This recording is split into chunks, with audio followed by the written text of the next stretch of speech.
par cette belle journée. Salut mes followers de branchés et bienvenue à Sketchma avec Sarah. Aujourd'hui, ce n'est pas un tutoriel, mais c'est une petite capsule où je vais répondre à plusieurs questions que j'ai reçues d'ici et là dans la vraie vie. Et en même temps, je profite pour vous montrer encore une fois comment le iPad peut devenir votre cartable d'école et même un cartable de designer d'ailleurs.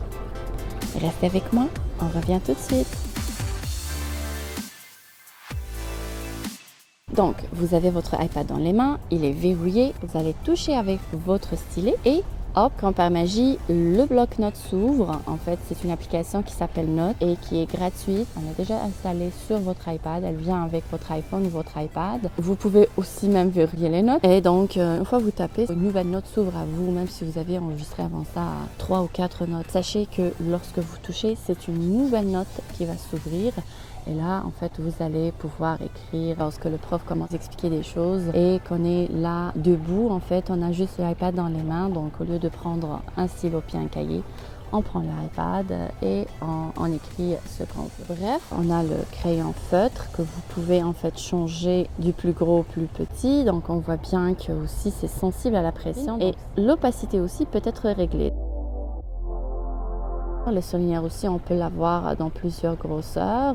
L'opacité aussi peut être réglée, mais aussi les couleurs, hein, c'est valable pour le feutre, le crayon et le surligneur. On a déjà une petite palette de couleurs, mais ce qui est le fun, c'est qu'on peut aller aussi choisir parmi une plus grande palette. Par la suite, on a le crayon, bien sûr. Le crayon, c'est vraiment crayon. Puis je ne sais pas si vous arrivez à entendre le bruit du crayon que ça fait. Ça, c'est grâce bien sûr au Paperlike ou en fait la pellicule qu'on installe en fait sur notre iPad et qui va essayer d'imiter l'effet papier que j'ai déjà mentionné, puis montrer comment qu'on peut aller acheter, comment se procurer ça et c'est quoi exactement. Cliquez en haut.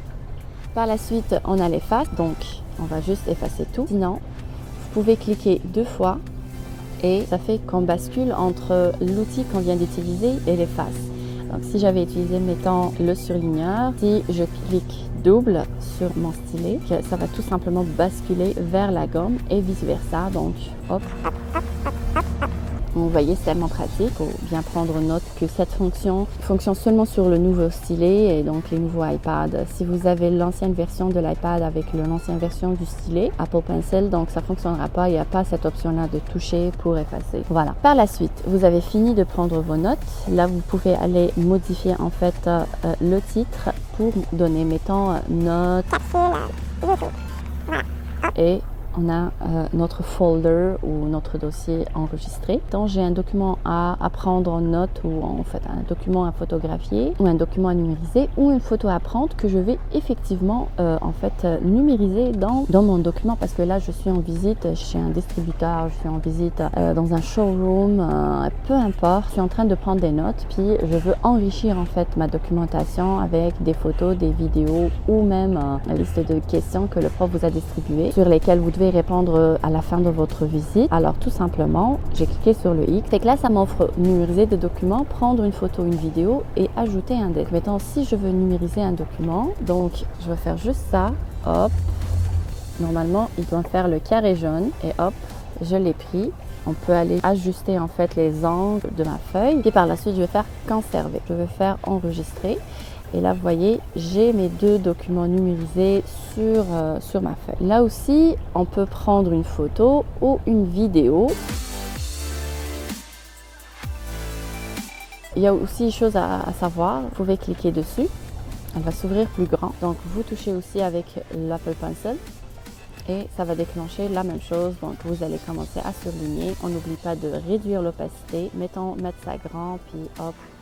Voilà, je mets ça, je mets ça. Je change de couleur. Donc, c'est tellement pratique, la même chose. Là, c'est une sélection. On peut aller signer, en fait, sur le document, puis faire... on peut l'agrandir, etc. Donc, c'est pas mal, très polyvalent. Je vais faire OK parce que je vais fermer ce document-là. Et par la suite, je peux ajouter un dessin. Et là, on va avoir la règle. Regardez, ça vous fait tracer en fait des lignes claires, super parallèles. Donc ça va vous permettre aussi d'aller dessiner assez facilement. Puis on a toujours les mêmes fonctionnalités, hein. Vraiment une grosse palette aussi qui s'offre devant nous. Quand même, pour un élève, c'est super amusant. Donc on a vu les trois. Mettons, je vais prendre des notes maintenant. Donc je vais faire des annotations et je vais écrire des points que je vais ajouter.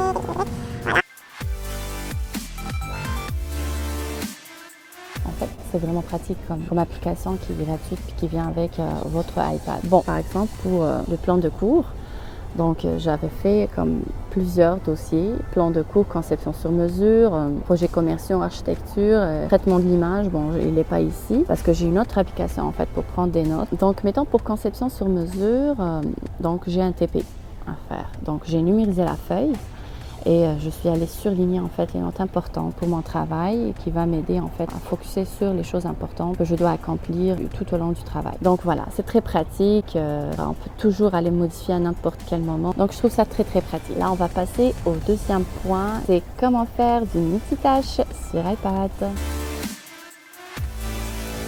Donc, pour faire le multitâche, bien sûr, on va commencer par ouvrir une application. Donc, on ouvre le Keynote que j'aime beaucoup, en fait. Donc, c'est une usine de production de café. C'est un lieu où l'éclairage, pour moi, ne fonctionne pas. Et donc, on doit créer une solution d'éclairage. Alors voilà, vous allez glisser, en fait, la barre de menu. Et vous allez, par exemple, aller chercher un document. OK, par exemple, on prend le note. On va tirer vers le haut. Et ça va me permettre en fait d'aller ouvrir simultanément deux fenêtres de tâches. Il y a l'option aussi d'écrire sur votre PowerPoint si vous voulez. Les keynotes, c'est l'équivalent de PowerPoint. Donc non, moi je veux pas ça, je veux juste annuler. Hop. Et donc on peut juste tasser vers la droite ou vers la gauche pour en fait aller équilibrer les deux feuilles. Bref, ce que je voulais montrer, c'était ça.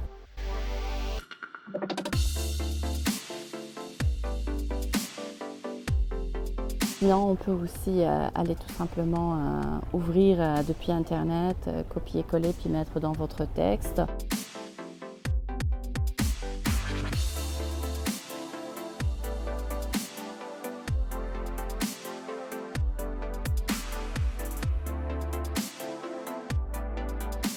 Si je veux plus cette fenêtre-là, je vais tout simplement glisser vers la droite. Vous allez retourner à votre écran principal. C'est super pratique en fait. Et une fois fini, donc on va passer au prochain point.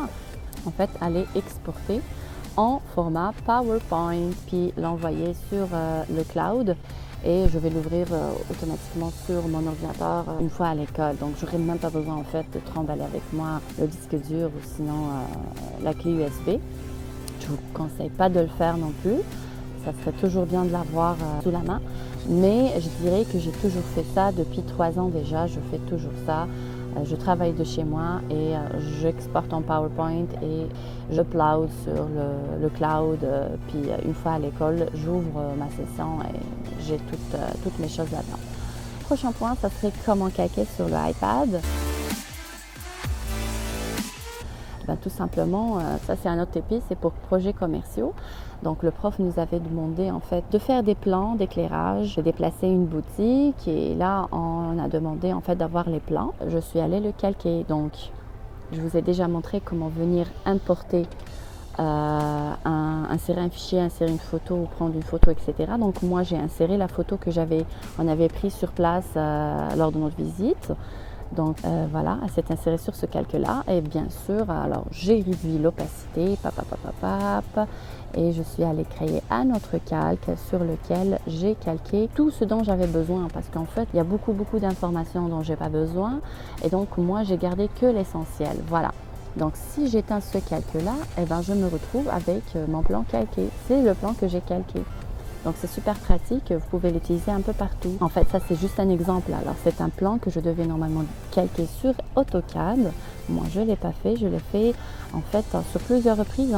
Je prenais ça dans ma main et je dessinais en fait un peu partout. Je me suis déplacée à l'école de mon fils, j'étais en auto, j'étais au parc, un peu partout. Même quand j'ai pris ma fille chez le médecin, j'ai pu prendre mon iPad et continuer le travail. Fait que c'est ça le truc que je trouve très très pratique et fonctionnel du iPad. Par la suite, je suis allée créer un autre calque et j'ai ajouté du texte. Donc je l'ai exporté en JPEG et je l'ai inséré dans notre PDF, toujours sur le cloud bien sûr, parce qu'on travaille en groupe et ça c'est la nouvelle fonction de Microsoft Office, etc. Et là encore, hier, on nous a initié encore une fois à la tablette graphique. Bon, cette fois-ci en utilisant Photoshop, mais tout le monde s'entend que c'est un bris cognitif. Bref, maintenant on va voir comment on peut prendre des mesures sur iPad. Alors voilà, j'utilise une autre application pour Architecture 3. Donc on devait se déplacer dans un centre commercial, prendre des mesures de certaines devantures, d'une niche, etc., d'un plafond suspendu avec du gyps, avec de l'éclairage intégré ou pas. Anyway, c'est prendre des mesures bien sûr à la main, faire des relevés de mesures. Donc ça c'est typique pour les designers d'intérieur, les étudiants en design d'intérieur. Donc c'est très très pratique pour votre cours d'architecture lorsque vous voulez prendre des mesures. Sinon, il y a une application qui va nous permettre en fait de prendre des mesures. Donc on va cliquer sur nouveau plan, donc c'est Magic Plan, vous pouvez l'avoir aussi sur votre iPhone, c'est très très pratique. Donc vous allez juste sélectionner c'est quoi la pièce que vous voulez, donc définir les coins importants, d'aller juste pointer en fait les angles et lorsque ça convient à un angle, voilà, hop, terminé.